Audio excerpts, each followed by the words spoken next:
Welcome to the Secret Underground Laboratory Recovery and Salvage, where rude mechanicals do magic.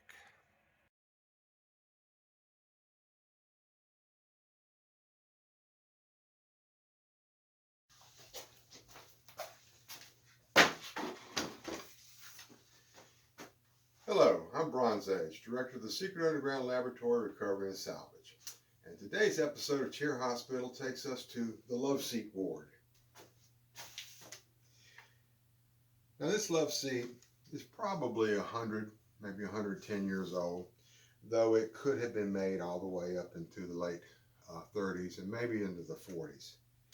This shape and motif in the back is known as the lyre back. It's used in chairs and other pieces of furniture. The lyre in this case refers to the string instrument, something similar to a small harp. The design first appeared in France in the 1700s. They were very ornate, some of them actually being lyres that you could play. As the years went by, they became more and more stylized. I have one. This is a panel that was taken out of another chair that was repaired a while back in the lab. And you can see it is definitely more musically instrument looking kind of thing. As furniture went down market, the motif became simpler and simpler, and so this is probably about as low end a lyre as you're going to get on any kind of piece of furniture. The nail patterns throughout the frame show that the original upholstery on this was the old style with webbing underneath it and a crisscross pattern and then springs sitting on top of it. Then horsehair or excelsior or whatever covered by cloth. And that was the way it was always done back in those days. That would be fairly expensive on this, and beyond that, there's been so many nails that the wood is now pretty much weakened. It would take a lot of work to get it back into condition where we could reupholster it as original. So what the customer wants to do is just have a cushion made that will sit on a flat board, a piece of plywood here. And our job is to get the frame of this old love seat back into condition where they can do that. The immediate issue is this corner right here, which has come apart. And as usual, someone quite some time ago tried to repair it with a nail, which only makes the problem worse. We can see that there's a pair of dowels here, and that's the entire strength of the joint. It's just this surface area and those two small dowels. What we're going to do is glue this back together and then make some modifications so that it'll take the stress off these joints, which are fairly weak as far as furniture of this type goes.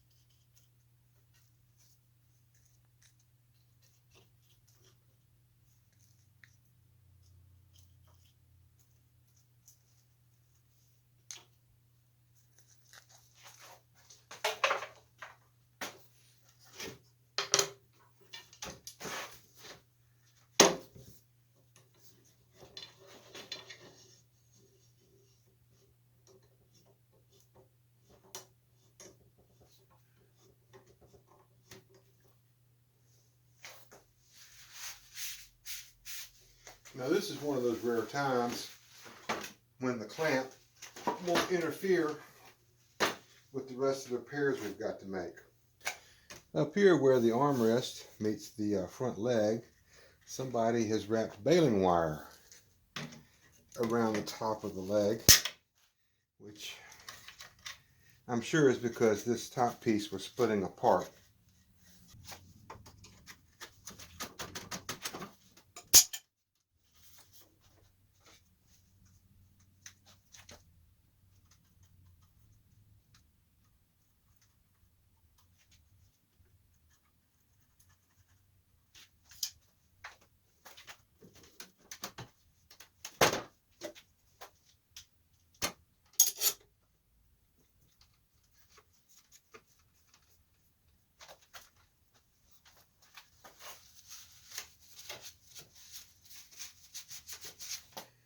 Now before I start working on this split, I'm going to clamp it first, because the one thing that you want to make sure of when working on this kind of a crack is that whatever you do doesn't make it any worse. Now there's a nail hole up here from someone's previous repair, and I'm going to take advantage of that to drill a 1/8 inch hole about 3/4 of the way through this piece of wood.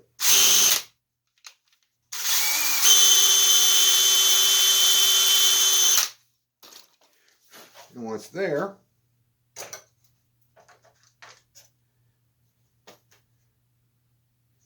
I have a bamboo skewer.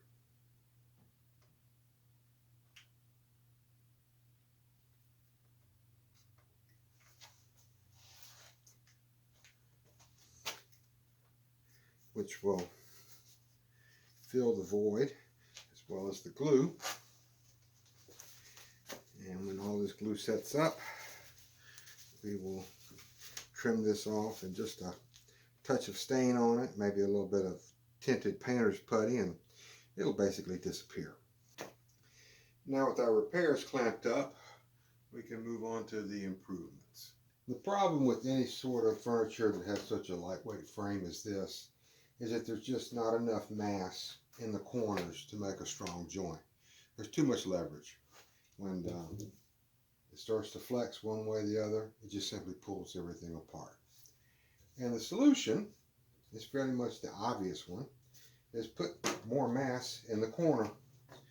I've got this block of oak, which I actually salvaged from the firewood pile, and that's going to make our corner braces, and we'll screw them and glue them in, and this thing will be ready to go.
Now the important thing about this kind of corner brace is that it fits very snug in the corner.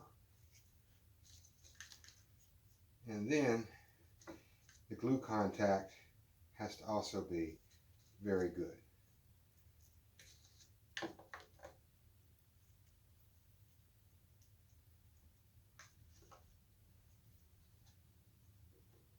Now I've drilled a couple of pilot holes in the chair rails, so these screws should go in nice and easy.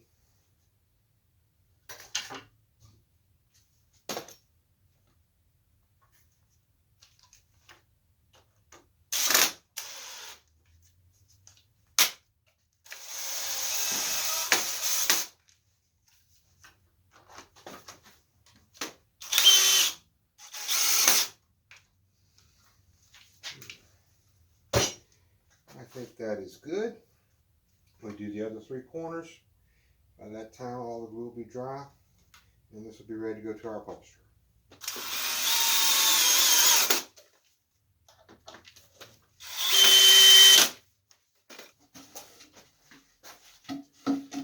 Now, when this piece goes back to the customer, he's going to have a cushion made that will sit on top of this board, and that will be the way he uses it. And of course, this is part of the problem that started all of this. This is a fairly lightweight piece of furniture. That's the way it was designed. None of these pieces here are big and stout. The corners are fairly weak, and the reason that they could do that was because the original upholstery was supported by this kind of strapping. There would have been 3 across the bottom and probably 7 or 8 across front to back, woven together. And then big upholstery springs would sit on top of it, and then there'd be padding, and then there'd be the actual cover. What those wide straps did was they put an incredible amount of strength in the bottom so that you couldn't rack the frame back and forth, which is what damages corners. Now, of course, your upholstery wears out usually faster than the frame does, and they were left with either having it reupholstered, fairly expensive, or laying a piece of plywood down on it. And that began the problems. This board back here and all these pieces are not original. Somewhere along the line they got broken out, and somebody who was, I'll say, fairly skilled put this back together.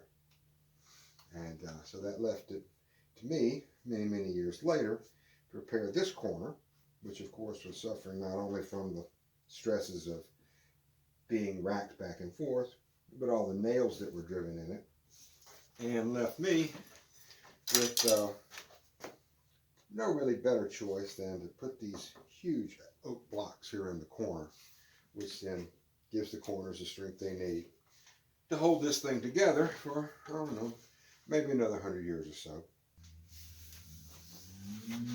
So this is Bronze Age, director of the Secret Underground Laboratory, thanking you for watching this video, sticking with it all the way through. And I really would appreciate it if you would click the like button, subscribe if you haven't already, and I hope to see you next week in the next video. And again, thank you very much.